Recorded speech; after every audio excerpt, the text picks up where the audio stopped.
Bonjour bande d'archéorollistes et bienvenue dans cette nouvelle vidéo d'Ancestral Geek. Alors là nous sommes dans la troisième partie de l'interview de Didier Guizérix qui a priori vous a pas mal plu, ce qui me rend fort aise puisque je suis déjà parti dans le Nord il y a quelques jours pour réaliser une autre interview d'un grand monsieur du jeu de rôle. Mais ce sera pas tout à fait le même genre, plus l'autre côté du... Enfin vous verrez. Ça aura un rapport avec Oriflamme. Si ça peut vous aider à spéculer dans les commentaires, parfait. Abonnez-vous, mettez des pouces, partagez, vraiment c'est super important, vraiment, si tout le monde vous le répète, c'est parce qu'on est obligé, même si on est obligé de... Enfin, c'est chiant de le dire, voilà, c'est chiant de le dire dans les vidéos, mais c'est parce qu'on est obligé de le dire. Si on ne le dit pas, la chaîne elle reste toute petite, et puis après ça décourage les youtubeurs et on n'y arrive plus. Voilà, donc vous cliquez sur le pouce bleu, vous vous abonnez, vous partagez à tous les copains, ou à tous les gens que vous n'aimez pas si vous n'aimez pas. Et puis vous regardez cette super vidéo de Didier qui dure encore un bon gros morceau, où on va parler donc du Gros Bill, et puis aussi d'un point de vue sur le jeu de rôle, sa réalisation, la création, son avenir, et voilà. Et puis je vous dis à bientôt pour de nouvelles aventures.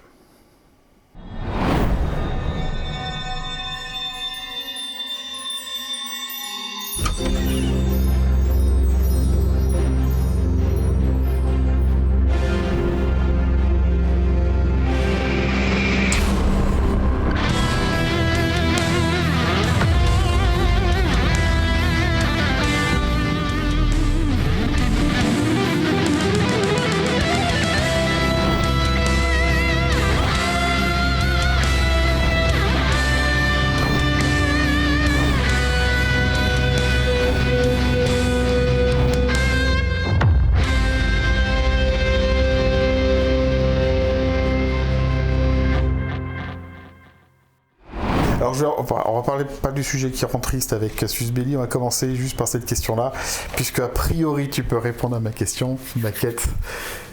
Qui est Gros Bill et est-ce que tu peux nous en parler? Parce qu'il y a c'est une légende du jeu de rôle qui traîne depuis longtemps, et puis peu de gens ont l'histoire finale de qui est Gros Bill.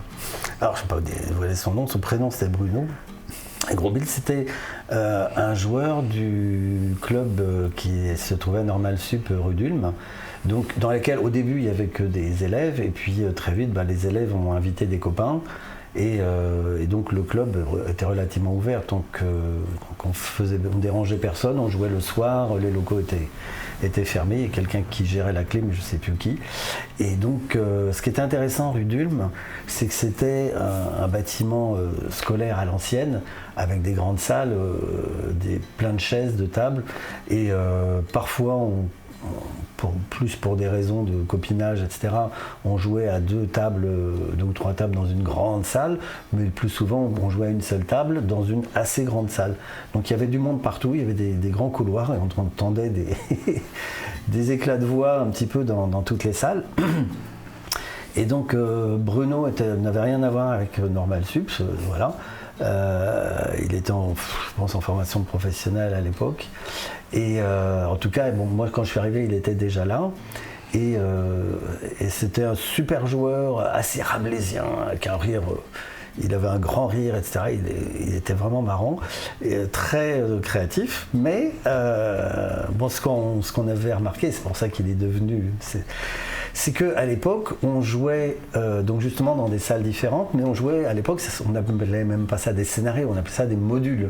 C'est-à-dire qu'en gros, on arrivait avec son personnage, on rentrait dans un donjon, on tuait des monstres, on récupérait des objets, on gagnait des XP, on ressortait en disant voilà, on était le niveau, et puis on avait noté les XP, et on allait jouer parce que le meneur de jeu faisait autre chose, voulait jouer avec un autre groupe, etc. Il n'y avait pas trop de continuité, on ne jouait pas en campagne, les modules c'était des modules. Et donc chaque joueur se retrouvait dans un nouveau groupe, mais avec ses objets acquis. Évidemment, on n'avait pas vérifié, c'était pas estampillé par le MJ, il n'y avait pas des filigranes et des tampons et des choses comme ça. Donc on pouvait un peu dire ce qu'on voulait. Et les MJ remarquaient quand même bien que Bruno avait des objets... alors certes, il jouait bien, il en avait réellement, mais comme par hasard, il avait toujours le bon objet d'invisibilité, de trucs contre les dragons, les choses comme ça, +5, etc., qui faisait quand même tiquer, et quand les MJ discutaient entre eux, dans quel donjon il a trouvé ça? Pas chez moi, pas chez moi non plus. Voilà. Donc en gros, il s'est fait une réputation de gars qui trouvait des choses dans des donjons, mais certains donjons c'était juste le player handbook. Et comme il était adorable et qu'il mettait une super ambiance aux tables, personne n'a jamais râlé, mais effectivement, on a eu un petit peu le besoin de le brocarder, parce qu'il n'était pas le seul non plus à faire ça, bien sûr. La seule chose, c'est qu'il le faisait sur une échelle quasi industrielle. Les autres essayaient d'être un peu discrets, et non, lui, il y allait franco, quoi. Du coup, vous y êtes allé franco aussi dans le supplément. Donc voilà. Bon, alors du coup, sur le coup, il s'est vraiment vexé. C'est vrai. Et puis bon, après, c'est mi-figue, mi-raisin, parce que en dehors du groupe des gens qui le connaissaient et qui de toute façon le connaissaient, où il ne pouvait pas leur dire le contraire. Après, dans les groupes extérieurs, il n'était pas connu. Voilà, il a jamais vraiment eu d'activité professionnelle dans le milieu du jeu de rôle. Donc du coup. Mais même encore aujourd'hui, voilà, je sais que François Frodeval est encore en contact. C'est vrai. De temps en temps, il lui dit, ouais, quand même. J'adorerais une bande de rats, quoi. J'adorerais le rencontrer parce que ça a créé tout un terme, le grobilisme. Ça vient de là. L'idée, voilà, ce qui se décline mieux que Monty Hall, parce que Monty Hall, qui est le terme américain, il n'y a pas de Monty Hallisme, ou alors ça sonne pas très bien. T'as un grobilisme, ça marchait assez bien. Vous avez quand même fait le Grobil en tant que monstre à l'intérieur de Cassius Belli numéro 4. Début, voilà. Et après, il y avait le Grobil en tant que BD de plus tard. C'est ça. Mais on a beaucoup de tendresse pour cette personne qui... on a tous été, à un moment donné, le Grobil. Ça a toujours arrivé. Le gars qui veut absolument l'épée magique, qui voulait absolument le plus de... ce qu'on appelle le minimaxage un peu aujourd'hui, mais d'avoir envie d'être un peu bourrin, un peu plus bourrin que les autres même, surtout. Un peu plus... voilà. Mais c'est vraiment une vraie personne qui a vraiment joué. Qui a vraiment joué, qui mettait beaucoup d'ambiance dans les parties. On aimait bien qu'il soit à notre table. Ça, tout de suite, la partie, wow, elle prenait une ampleur entre Monty Python et comment. Je sais pas, je n'ai même pas trouvé d'équivalent. L'équivalent, ouais. Il y a un petit côté peut-être uniquement les personnages qu'on trouve dans comment ça s'appelle. Là où il y a. Dis-moi, je suis un. Faut que je fasse du montage. J'ai un petit coup de barre. Non, là, le petit personnage arbre, là. Les gardiens de la galaxie. Oui, voilà. C'est ça. Il y a vraiment. Voilà, quand il était à la table, c'était un petit mélange entre Monty Python et les gardiens de la galaxie, quoi. Voilà, c'était. Waouh, il y avait une super ambiance. Mais aujourd'hui. Oui, mais maintenant c'est la légende, ça fait partie de l'imaginaire collectif. Il pouvait être bourrin, mais en fait le grobilisme c'était quand même ce côté plutôt... pousser les... il avait plus d'objets magiques que ces sacs, même Bag of Holding ne pouvait en contenir. Encore une fois, après la caricature a rajouté à la légende, mais c'est vrai que tout le monde tiquait sur sa capacité à sortir le bon objet magique super puissant. Et au-dessus de son niveau, quoi. Voilà. Et je vais voir pas le plus 15. Voilà. Puisqu'on en est dans les vieilles histoires de Cassius Belli, il y a un monsieur dont le nom commence par Pierre et qui finit par Rosenthal qui m'a craché l'histoire de l'invention du mot rolliste. C'est quoi cette histoire du mot roller qui a été... C'est-à-dire qu'à une époque, on avait besoin de se définir. Oui. Et on cherchait un peu tout. Et honnêtement, rolliste a fait son chemin, mais à l'oreille, en fait, rien ne marche. Roller, rolliste, il y avait même d'autres termes qui traînaient et il n'y a rien ne marche, quoi. Donc roller, roller aujourd'hui, ça fait référence au roller, effectivement, mais il faut voir qu'au tout début du jeu de rôle, les rollers en ligne qu'on fait Success, il y en avait quelques-uns aux États-Unis. En France, on n'en voyait pas, quoi. On parlait de patin à roulettes encore en France, et pendant un certain nombre d'années. Donc roller, ça faisait pas forcément. C'était possible. Et rock'n'roller, c'était aussi ça. Ça pouvait marcher, quoi. Donc ça n'a. Mais bon. Donc il y avait c'est un petit peu comme jeu de rôle avec un S ou pas un rôle. Il y a eu des grands débats là-dessus. Et puis finalement, effectivement, c'est Pierre qui l'a utilisé. On avait un avantage pour créer et imposer des standards. En gros, c'était Casus Belli, parce qu'on donc à l'époque où on est passé en kiosque en l'espace de quelques temps, un an ou deux, on est passé de 15 000 exemplaires en boutique à 35 000 exemplaires en kiosque. 35 000 exemplaires en kiosque, sachant que la plupart des gens qui l'achetaient le prêtaient à un ou deux copains, et que les clubs qui l'achetaient le faisait lire par 10 personnes ou 15 personnes dans le club, on était sur probablement un lectorat de 150 000 personnes environ, quoi. Il y a eu un vrai sondage un petit peu plus tard. C'est un sondage sur ce qu'on appelle les jeunes instruits. Ce sont lycéens et début d'étudiants, qui nous créditaient officiellement de 100 000 lecteurs. Sondage à l'appui avec beaucoup de questionnaires, etc., quoi. Et donc, mais je pense qu'à une époque, on a dû atteindre les 150 000 lecteurs, quoi, à peu près. Donc si on balançait un mot en termes dans Casus et qu'on le réutilisait, il passait petit à petit dans le langage. Bah oui, c'est un peu la magouille qu'a fait Pierre en mettant des rôlistes partout jusqu'à ce que ce soit bien. Jusqu'à ce que ça marche. Et qu'il le dépose, ce qui était bien une bonne... bien vu, parce qu'effectivement personne ne peut le récupérer à son usage. Oui, c'est un de ses participations au monde du jeu de rôle, d'avoir pu rendre libre de droit d'une certaine façon le mot rôliste, et que personne s'en empare, parce que c'est vrai que commercialement à l'époque ça avait les dents longues, hein, c'était compliqué. Ah bah oui, il y avait des bagarres. Et d'autant plus les dents longues et des bagarres que les royaumes à conquérir étaient minuscules. Exactement, mais ils sont toujours un peu minuscules. On parlait un petit peu du nombre d'éditions des jeux de rôle avec Pierre, il me parlait qu'un grand succès à l'époque, c'était 2500 jeux. Alors, il y a eu des...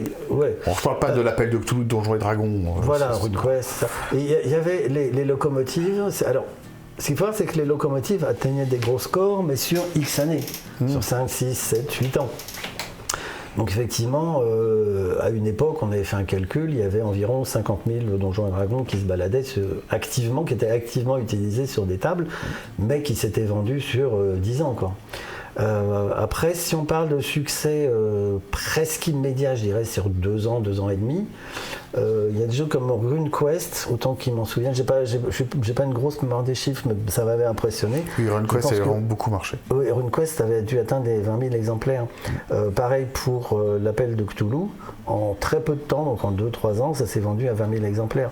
Les Américains, comparé à la population française et à la population américaine, les Américains ont été ravis d'avoir le même pourcentage de pénétration sur leur propre marché, parce que ils n'ont pas fait 6 ou 7 fois plus, quoi. Mais sur beaucoup d'autres jeux, on parlait d'Animonde, etc., mais on parlait d'Athanor avec Pierre Zental. Athanor, c'est pas qu'il a fait un flop, mais presque. Enfin, il y a 700 vendus dans un premier jet sur 1200, puis il en a vendu un petit peu plus après en enlevant les boîtes qui étaient pas terribles. C'est des jeux qui sont devenus rares et compliqués. Moi, j'ai du multimonde. J'ai un multimonde dans les mains. Faut les trouver, les multimondes aujourd'hui, hein, c'est que ça court pas les rues. Hein. Il n'y en a pas eu beaucoup. Athanor, c'est un petit peu... il aurait pu faire un peu plus, il y a eu un raté technique sur la boîte. Il a dû dire, Pierre. Il y a eu vraiment, là, quand les trucs sont arrivés, mais il était par terre, quoi. Il a vu que c'était une boîte à chaussures. Il aurait la même qualité que la boîte de Empire Dynasty, non Peut-être, oui. Empire Dynasty, qui était vraiment le même genre. Esthétiquement parlant, c'était le même genre. La boîte était carrément quali et le jeu était... plus... Non, là, c'était un gros raté de communication avec les fabricants. Mais il y a quand même beaucoup de jeux qui, aujourd'hui, on parle de jeux à 500 exemplaires, hein, entre 500 et 1000 exemplaires. Quand on fait 500 exemplaires, on est content. Alors, il n'y a pas que du pessimiste là-dedans.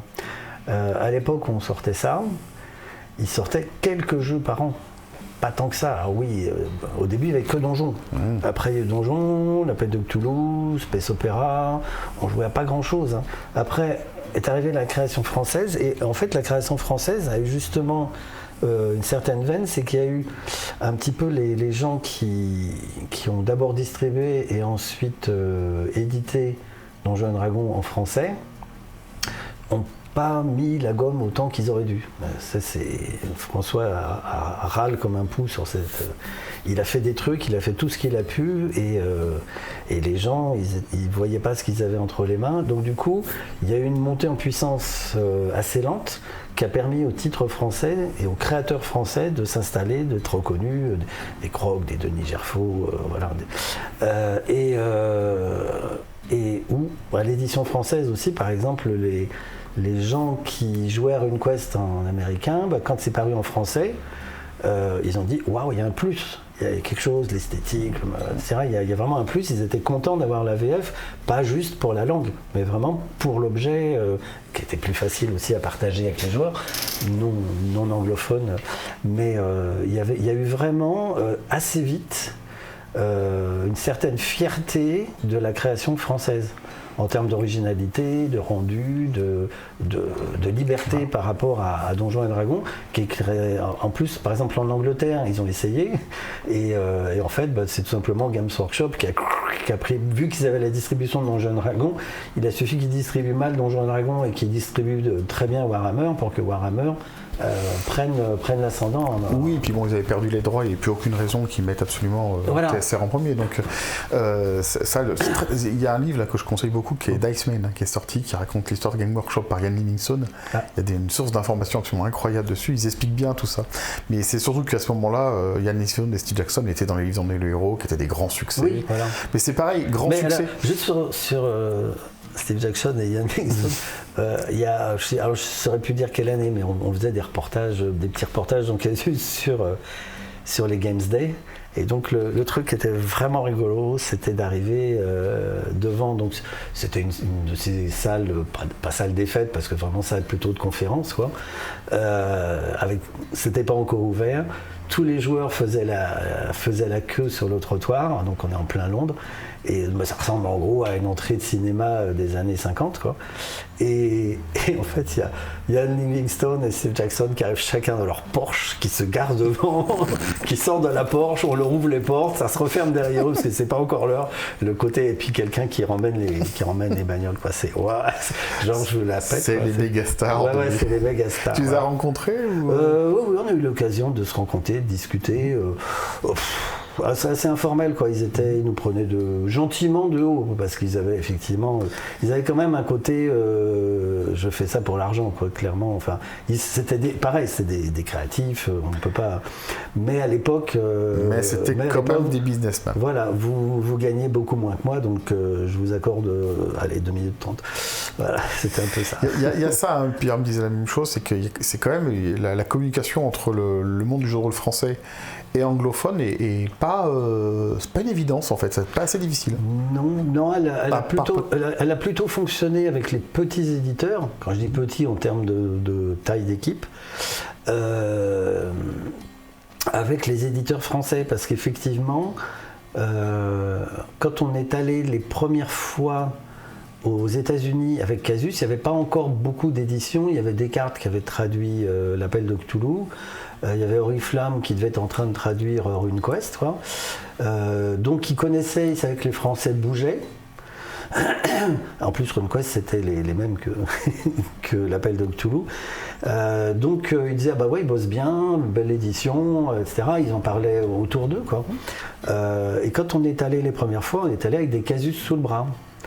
Et ce qu'il faut voir, c'est que les Casus, quand on y est allé, c'était déjà couvre couleur, intérieur couleur, maquette, peut-être dense, mais maquette qui était inspirée des magazines de cinéma de l'époque, avec pas mal d'illustrations et tout ça, puis des effets de maquette, comme tu disais tout à l'heure, des marges, des trucs comme ça, des encarts scénarios sur un papier différent, etc. Donc ça avait une gueule graphique, quoi. Et eux, à l'époque, ils avaient Dragon Magazine, qui était noir et blanc, avec une illustration rectangulaire de tête toujours de la même taille, et puis une colonne, quoi. Et des fois des pavés sans aucun intertitre, rien du tout. Ouais. Donc dès qu'ils ouvraient le canard, ils disaient « Waouh !» Et du coup, ils nous ont assez vite pris au sérieux. Casus Belli, oui, et puis les Français en général, quoi, parce qu'ils ont vu que qualitativement, on allait plus loin qu'eux, quoi. Donc du coup, il a fait faudrait qu'on fasse un petit effort.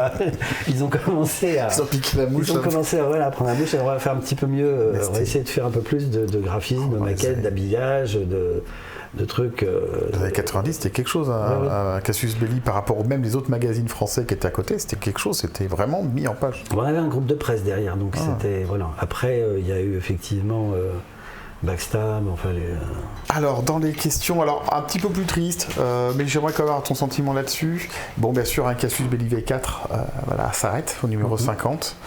Est-ce que tu est-ce que tu penses qu'il y a un format économique qui pourrait redonner un petit peu d'espoir à une nouvelle version Est-ce que je peux garder ta question, mais refaire un tout petit shot sur ce que je disais précédemment? Bien sûr.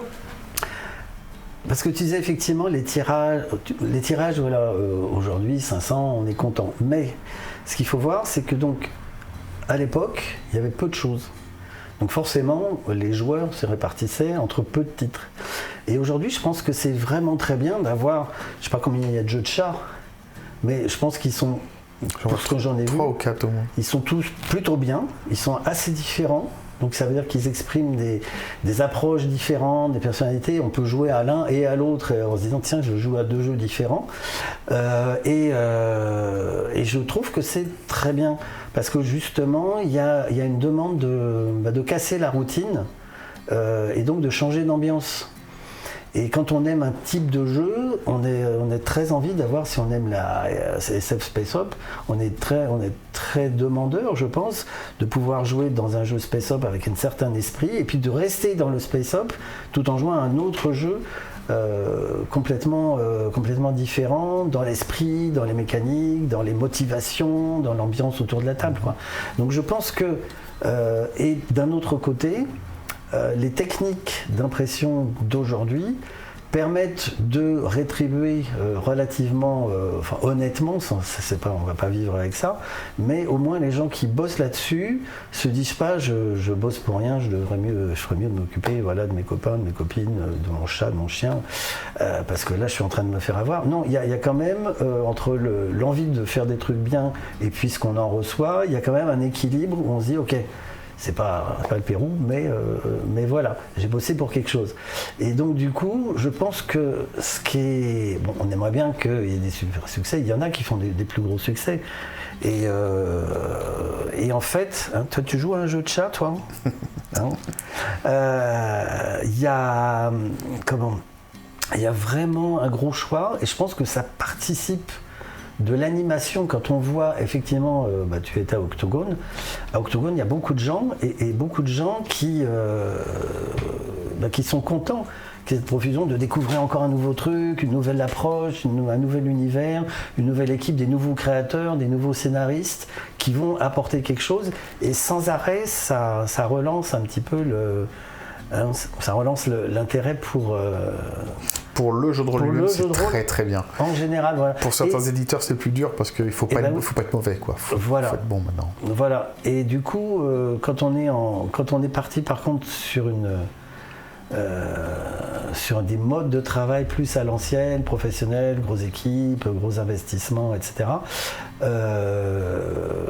C'est pas évident de suivre. C'est un petit peu, alors c'est un petit programme légèrement différent, mais l'éditeur de Méga, ça a été un des premières publications qu'il a fait, mais il sortait des jeux, il sortait des bouquins. Et l'idée, c'est d'être un professionnel. Il a quitté le journalisme dans le milieu de la finance pour lancer ça. C'était son job avant. Et il ne voulait pas faire un petit truc. Il voulait vraiment créer quelque chose de pro qui fonctionne. Or, par exemple, dans cette optique, il fallait qu'il ait la confiance des distributeurs. Et pour avoir la confiance des distributeurs, il fallait qu'il assure en termes d'investissement, de suivi, de choses comme ça. Et du coup, ça aurait pas fait bien dans le décor au niveau des distributeurs que Méga fonctionne sur du crowdfunding, sur du financement participatif, parce qu'il y a un côté j'ai pas de sous, donnez-le moi d'abord, puis je verrai après ce que je vais faire. Et ça, c'était pas trop compatible. Et je pense qu'on aurait peut-être eu par exemple, donc on a fonctionné avec une enveloppe qui eût été très très correct en termes de fabrication à l'époque, mais aujourd'hui, comme les gens fonctionnent avec du crowdfunding, il y a quand même des sous qui rentrent, on voit les paliers qui sont atteints, et qui aura peut-être permis, par exemple, de faire travailler plus d'illustrateurs, d'avoir un truc plus personnalisé encore en termes d'illustration, avec pas mal de petits trucs. Et alors c'est bien illustré, mais par rapport aux autres qui se publient en même temps, c'est légèrement plus austère que les nouveaux standards liés au financement participatif. Et donc des fois, il y a il faut vraiment s'adapter. Là, typiquement, d'ailleurs, le prochain, la réédition de Star Marks chez le même éditeur, là maintenant que tout fonctionne, tout tourne, qu'il n'y a plus ce besoin de montrer qu'on est pro, le nouveau Star Marks, il va fonctionner avec du crowdfunding et ils vont adapter effectivement la production à la demande. Et en plus, le crowdfunding, ce qui est bien avec le crowdfunding, c'est que ça permet effectivement de gérer exactement en fonction des attentes des gens. Alors qu'avant, on bossait vraiment dans le brouillard. Soit il fallait payer très cher des études marketing qui n'étaient pas toujours hyper fiables, donc déjà une bonne partie de l'argent était évaporée.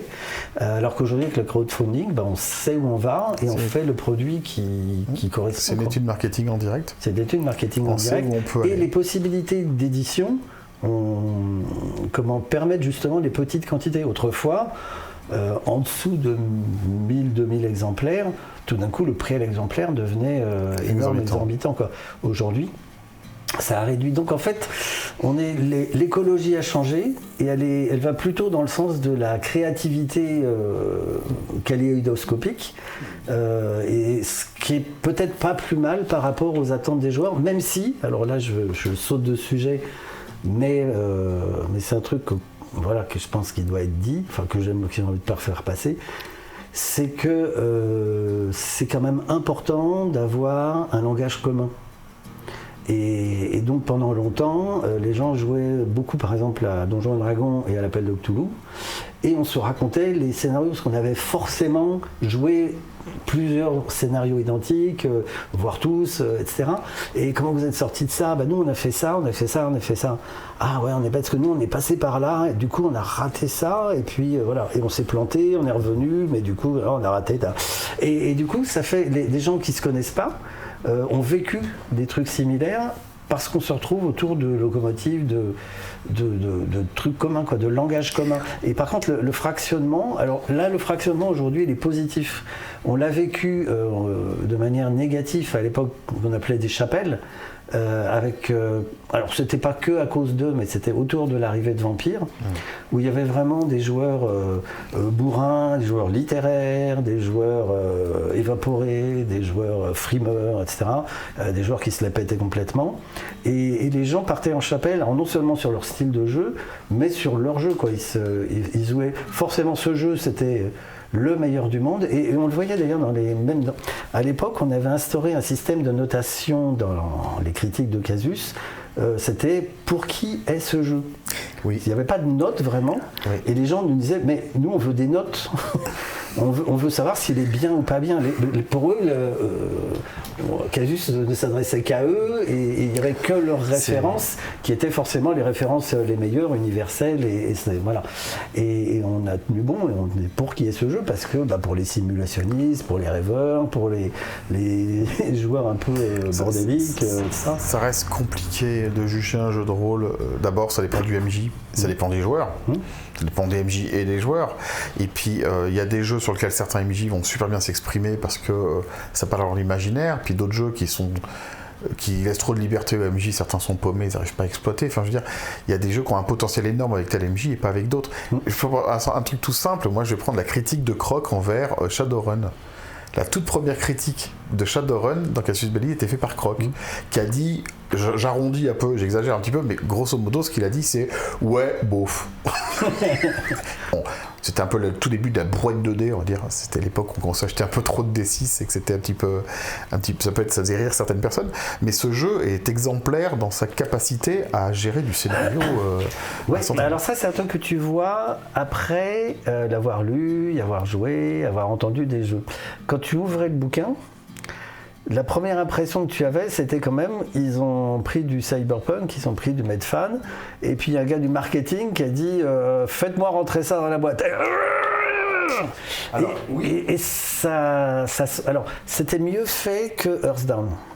Parce que dans Shadowrun, il y avait une cohérence d'illustration. Et dans la première édition de Earthbound, en dehors du fait que le logo, les machins étaient très jolis, à l'intérieur, il y avait des disparités de dessinateurs, de graphismes. Il y en a qui étaient très esthétisants, un peu Klimt, un peu tout ça. Il y en a d'autres, au contraire, qui étaient grosses BD super-héros. Et on se disait, c'est un ramassis de trucs qui vont pas ensemble. Voilà. Et donc, du coup, comme en plus, avec le thème, ça partait dans tous les sens, on avait l'impression que ça ne devait pas marcher. Mais ça a bien marché au final. Bien sûr, l'idée, c'est pas du tout de critiquer ce qu'a dit Croc. Hein. Attention, en plus... Je suis en train de le tanner pour aller l'interviewer aussi. J'espère qu'il verra d'ailleurs cette vidéo. Dans l'idée, c'est pour montrer à quel point c'était difficile d'avoir une vision sur ce qu'un jeu pouvait être. Ça dépend tellement du MJ, de ce qu'allait sortir derrière. Parce que quand il est sorti Shadowrun, il n'y avait pas des choses aussi incroyables que l'année de la comète, un supplément absolument incroyable.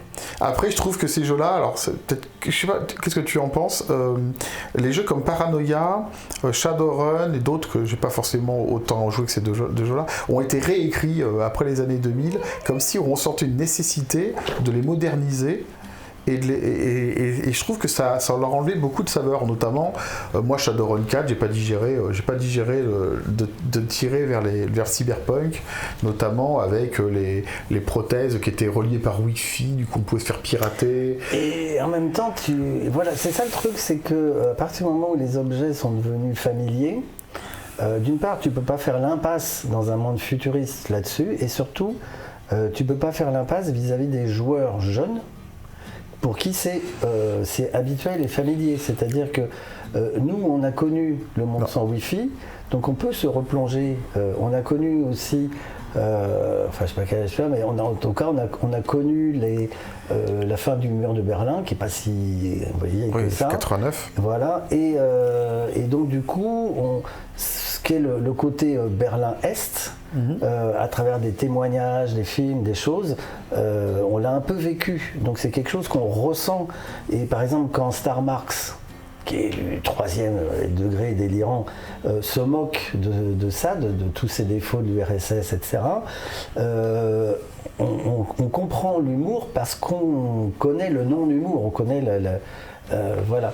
Et pour des gens qui débarquent et pour qui c'est quasiment enfin, du même niveau que Louis XIV, voire même ou François Ier, si on fait de l'humour sur François Ier, toi et moi, je comprends. Ça va pas nous parler. Ce que tu veux dire, mais dans les deux cas que j'ai cités, dans Shadowrun déjà, qui reste faire mettre un bras relié en Wi-Fi, en fait, juste. À dire vrai, moi, quand je regarde les premières illustrations de Mega 1, je suis vachement tenté de faire un hack de mon propre jeu, c'est-à-dire de faire un background où l'Assemblée Galactique et tout ça est purement Flash Gordon, quoi. Fais-toi un truc rétro-futur, avec effectivement des méchants aux dents longues, aux grandes griffes, etc. Parce qu'effectivement, chaque époque a ses peurs, ses fantasmes, et que c'est bien de rebondir dessus, quoi. Je t'interromps dans l'interruption, mais du coup, j'avais fait une digression sur la pluralité des jeux, après que tu m'aies posé une question. Donc la dernière que tu m'as posée, à laquelle je n'ai pas répondu. Ah oui, c'était sur Cassius Belli. Alors on y revient. Donc Cassius Belli V4 site avec le numéro 50. Et du coup, ma question, l'époque, ils voient quand même ça assez bien. C'est Black Book qui s'en occupait. Donc j'imagine que le format économique est en train de s'effondrer du magasinat, etc., ce qui ne m'étonne absolument pas. Est-ce que tu as quand même une espérance qu'un jour, il y a un nouveau format économique qui ferait que Cassius Belli pourrait encore renaître de ses cendres? Compliqué. En fait, c'est un petit peu dur, parce que qui dit Cassius Belli dit critique, etc. Enfin, il y a un côté magazine, c'est pas la peine de lui redonner le même nom si c'est plus le même objet. Et je pense qu'effectivement, il peut y avoir un format papier. Ce qui est intéressant avec le papier, c'est que c'est là, c'est que ça traîne. Typiquement, si tu as même des jeux de rôle, mais si tu as un magazine dans lequel les choses sont courtes et qui un peu touche à tout, tu laisses traîner sur ta table, t'en as 2-3 qui traînent sur ta table, et des relations de boulot qui connaissent absolument pas le jeu de rôle, ils voient ça, ils l'ouvrent, ils voient des trucs marrants avec un petit bout de scénario, un chapeau, c'est-à-dire qu'il y a dans le magazine, il y a le côté chapeau, le truc qui résume un petit peu en 5 lignes, donc ça se lit. Hop, ça te saute aux yeux, et puis une fois que tu as lu les 5 lignes, tu commences à lire un petit peu le truc, tiens c'est rigolo, de quoi ça parle, etc. Et les gens viennent t'en parler. Et ça se produit pas quand tu es tout seul devant ton téléphone ou ton ordinateur, parce que ton téléphone c'est trop petit pour que ton voisin voit de quoi il s'agit, à moins que tu lui montres volontairement. Donc quand tu es avec ton téléphone trop petit ou devant ton ordinateur tout seul, il n'y a pas d'ami qui va te dire « mais qu'est-ce que tu fais ? Qu'est-ce que tu regardes ? C'est quoi ce sujet ?» etc. Alors que quand tu laisses traîner un objet écrit, les gens peuvent regarder. Et si ça ressemble à... C'est une belle couverture qui ressemble à une BD, mais quand tu l'ouvres, il y a des tartines de texte écrit petit, tu vas pas rentrer dedans. Si c'est un magazine, il y a des chapeaux, des intertitres, des illustrations avec des légendes. Donc tout de suite, tu rentres dans le truc. Tu te dis, je pige pas bien, mais ça a l'air rigolo, ça a l'air intéressant, ça a l'air, tiens, et tu poses des questions. Et je pense que le magazine papier est une très bonne interface pour le prosélytisme, et pour te retrouver aussi, c'est plus facile de retrouver sur ton étagère, malgré les mots-clés, c'est plus facile de retrouver sur ton étagère avec des illustrations, etc., un scénario, un truc, parce que tu mémorises. Et je pense ce serait intéressant de recréer quelque chose. Le truc qui tue le magazine, c'est l'actu. Parce qu'effectivement, et je dirais qu'un petit magazine, ça n'a pas trop de gueule. Et ce qui avait de la gueule, qui était donc le nombre de pages de Casus, rendait le travail tellement énorme que c'était forcément très long à faire. C'est forcément très long à faire. Et donc du coup, on est décalé de l'actu. C'est-à-dire que quand une critique paraît dans Casus, elle est déjà, le jeu a déjà été publié, machin, etc. Quoi. Enfin, ils annoncent des fois des crowdfunding alors que le jeu est déjà sorti parfois. Donc du coup, il y a ce problème de l'actu, parce que l'actu, c'était le cœur du magazine. Et donc je pense qu'il y aurait peut-être moyen de refaire autre chose qui serait une espèce de magazine d'aide de jeu, tutti frutti, avec des opinions, avec des créateurs, plus dans l'esprit des, des compilations, enfin à l'époque de la grande époque de la SF, et les romans, mais il y avait des revues de SF qui faisaient de la compile de nouvelles de nouveaux auteurs, de nouvelles inconnues de vieux auteurs mais qui étaient un peu tirées derrière les fagots, de petites réflexions de gens sur l'évolution de la SF, donc un côté plutôt article, mais des choses intemporelles. Et je pense ça serait intéressant de trouver une formule d'un magazine un peu intemporel sur qu'est-ce que c'est que d'être rôliste, avec une bonne équipe assez large de gens qui ont des opinions différentes et qui peuvent s'exprimer sous forme aussi bien de tribunes avec du recul qu'au contraire le nez dans le guidon avec des aides de jeu. Et c'est ce qu'on voit avec l'élite ou des choses comme ça, c'est des super trucs, c'est des super aides de jeu qui rejoignent ce que je disais tout à l'heure, c'est-à-dire que même si on n'utilise la élite que ponctuellement, on va pouvoir en discuter avec d'autres gens qui l'ont aussi utilisé. Il y a un côté langage commun qui se retrouve dans le magazine. Donc je pense à un magazine très axé sur l'aide de jeu, mais aussi sur la réflexion sur le jeu, avec des choses qu'on peut lire dans un magazine. Je pense que beaucoup de gens ont du mal à lire maintenant des textes longs. Mais mais je pense quand même que cette difficulté, elle est accentuée par l'écran. On voit qu'un bout d'écran à la fois. Quand on ouvre un magazine, on fait schlip, et déjà en faisant juste une seconde, on a une idée globale de tout ce qu'on va lire. On a vu le titre, les intertitres, vite fait, on sait où on va. Donc en fait, c'est plus facile de lire un texte quand on se dit, voilà, il va y avoir telle idée, alors que des fois on lit, on dit, ah ouais, il se lance là-dessus, mais en fait c'est pas ça qui est important, c'est autre chose. Ben oui, si j'ai tourné la page en une seconde, hein, j'ai tout de suite vu pim pam poum poum les 3 intertitres, où je sais qu'il va m'en parler, page 3 ou page 4. Donc je me bloque pas en me disant qu'il est à côté de la plaque, je sais qu'il commence par ça et qu'il va me parler d'autre chose. Donc je pense que le magazine, enfin le papier, garde quand même un pouvoir de transmission supérieur. Même par contre, si au niveau se promener avec, c'est plus facile d'avoir un truc sur une tablette ou un truc, ou une liseuse. Donc je pense qu'il faut retrouver, si un casus belli devait revivre, mais je pense qu'il faudrait le changer de nom, parce que casus belli, certes, il y a le passé, mais c'est quand même un truc de wargame, quoi. Donc, oui, c'est vrai que ça reste à l'origine. Donc je pense qu'il faut peut-être créer une nouvelle époque du magazine papier, avec quelque chose qui est un titre pétant, pas trop bateau, mais qui résume. Mais je pense que dans ces cas-là, faut une bonne capacité d'édition derrière. Et il faut aussi, je pense que c'est un noyau. Une personne, c'est peut-être pas assez, mais je pense qu'il faut un noyau de 2-3 personnes qui se disent « Merde, il va nous manquer quelque chose ». On a collaboré à ci, on a collaboré à ça, donc on n'est pas des Mickey. Et on peut proposer un magazine de réflexion et d'aide de jeu qu'on a plaisir à lire. Parce que l'intérêt de ce truc-là, c'est que c'est des choses courtes. Donc voilà, j'arrive, j'ai un peu crevé, tiens, qu'est-ce que j'ai pas lu dans mon nouveau Casus Bibi, et puis ah ouais tiens, il y a de l'archéoréalisme, ce que toi tu fais, et on parle de ton émission, et du coup l'auteur en profite pour rebondir sur un truc que peut-être t'as dit et que t'as pas pu développer, et lui il pense que c'est important de développer ça, et je vais lire ça en me disant, ah ouais c'est vrai, j'ai trouvé le truc, moi aussi je me suis dit que c'est, lui il dit des trucs que je sais pas. Et du coup, c'est intéressant, et je pense que c'est peut-être plus neutre, un magazine. C'est plus tutti frutti, parce que quand on rentre sur ton site, c'est toujours très personnel, unique. Quand tu rentres dans un magazine, c'est une équipe.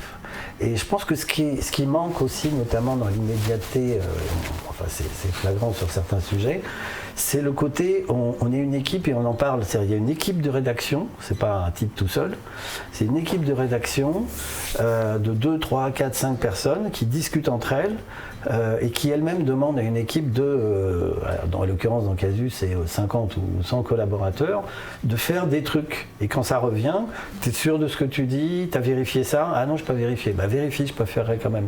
Ah bah oui, tiens, j'ai dit une connerie. Bah, je veux bien que tu l'enlèves ou que tu la nuances.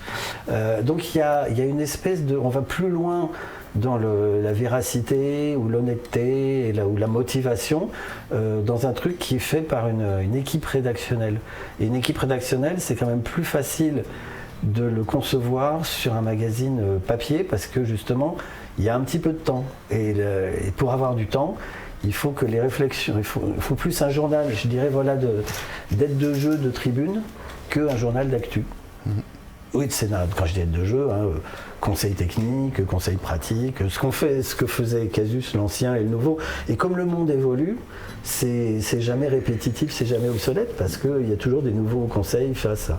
Toutes les pratiques de jeu de rôle, on verra tout ça. Voilà. Bon. On va essayer de conclure, parce que ça va faire 3 heures qu'on y est. Oui. Je pense que j'ai un peu du mal à monter. Non, j'adore ça. Mais il y a une question que je vais te poser pour conclure, qui est une question de conclusion. Comment tu vois le jeu de rôle dans les décennies qui viennent? Comment tu imagines tout ça? Je pense que l'intérêt du jeu de rôle, c'est... En fait, le jeu de rôle, on disait tout à l'heure, il y a plein de facettes, mais ça reste quand même un jeu où quelqu'un raconte une histoire, que ce soit un conteur ou que ce soit un groupe qui la bâtisse ensemble. Comme disait je sais plus qui, parce que ça aurait pu être Denis Gerfaux, mais j'ai jamais su qui avait dit ça, en tout cas c'était pas lui. Le jeu de rôle, c'est des règles pour pouvoir rêver ensemble. Et je pense que se raconter des histoires, c'est quelque chose qui peut se faire de manière très différente, à travers des jeux de plateau, à travers des choses comme ça. Je pense que l'intérêt du jeu de rôle, c'est spécifique, tel qu'on l'a connu, ça reste quand même cette improvisation théâtrale, mais dont le cadre n'est pas une scène, dont le cadre est vraiment l'univers entier. Et je pense que autour de ça, je pense qu'on peut faire beaucoup de choses. Et je pense qu'il faut conserver justement la plupart de ces facettes, aussi bien les gens qui sont plutôt en narratif, que le meneur de jeu dirigiste, c'est-à-dire avoir une espèce de... peut-être à réécrire, le grand livre des jeux de rôle, enfin le livre des jeux de rôle qui était très bien. Je pense qu'il faut avoir une palette de choses qui disent qu'est-ce qu'a été le jeu de rôle à l'époque où le bouquin paraît, ou un site effectivement, et puis que ce soit quelque chose qui soit réactualisé, parce que quand on vient dessus, c'est d'avoir une espèce de... Voilà, si vous êtes plutôt... je sais pas, vous êtes plutôt conteur, vous aimez qu'on vous écoute, ou vous aimez bien improviser avec des gens, ou vous aimez bien rêver, ou vous aimez bien inventer des personnages secondaires, et ben partez dans telle direction parce que ça permet ça. Et je pense que pour les gens qui arrivent, c'est bien de leur dire qu'il y a du jeu narratif, il y a du jeu de plateau, mais qui a le goût du jeu de rôle, de ne pas être sectaire. Essayer d'avoir autour de ce plaisir d'inventer une histoire à plusieurs avec un côté impro, surprise, et tout en ayant une espèce d'exigence qu'à la fin on ait la sensation d'avoir vécu le film. Ça peut être intéressant d'avoir une interface comme ça qui évolue sans arrêt et qui permet aux gens de pratiquer ce sport intellectuel et en commun de manière à ce que tout le monde trouve sa voix là-dedans et que tout continue d'avancer. Ça serait dommage de perdre, c'est comme si on perdait le théâtre ou le ciné, ou on est en train un peu de... Je sais pas si on perd la littérature ou pas, parce qu'il y a quand même beaucoup de bouquins qui se vendent, mais mais je pense que c'est dommage de perdre. Et ça a tellement fait partie de l'humanité pendant longtemps que ça correspond forcément à une facette de notre humanité, donc ça serait dommage de le perdre. Donc je pense qu'il faut le prolonger tout en étant pas sectaire et tout en étant ouvert sur les néophytes, quoi, en essayant de relancer ce que tu fais un petit peu à travers tes trucs sur les origines, c'est de dire voilà, à une époque ça a bien fonctionné grâce à tel engouement, telle chose, tel produit, tel type de rapport au monde et tout, et donc il faut que ça continue. Mais il faut que les nouvelles générations réinventent, adaptent ce qu'ils ont envie de faire au monde qui les entoure. Et comme tu disais tout à l'heure, il ne faut pas réadapter un vieux jeu qui a justement ses qualités, sa manière de fonctionner dans une époque révolue. Même si c'était un futur révolu, je pense qu'il faut réinventer des nouvelles choses. Et ça rejoint un petit peu ce que je disais tout à l'heure, c'est-à-dire que même si les gens ils sortent que 500 exemplaires, 500 exemplaires, c'est peut-être 500 MJ qui font jouer 5000 personnes, quoi. Parce qu'ils vont faire jouer un premier groupe et un autre groupe. Et 5000 personnes qui ont joué un truc, qui ont joué d'une certaine façon et qui vont en parler autour, ça participe au plaisir, à la fierté de faire partie de cette communauté de rôlistes au sens extrêmement large, de plateauistes d'imaginaire. Voilà. Et voilà, c'est terminé pour aujourd'hui. Ah, c'est fini, désolé, il n'y a pas de rab. La cantine ferme. Voilà. Donc maintenant, faut choisir ce que vous allez faire. Donc vous avez plusieurs possibilités. Soit vous avez raté les 2 premières parties de l'interview de Didier Guizerix et il faut impérativement que vous rattrapiez ça en cliquant sur un de ces 2 liens. Ou bien vous pouvez aussi aller explorer la mémoire de Pierre Rosenthal ou bien de Jean-Marie Noël qui m'ont aussi fourni de merveilleux souvenirs en vidéo dans ces 2 interviews-là.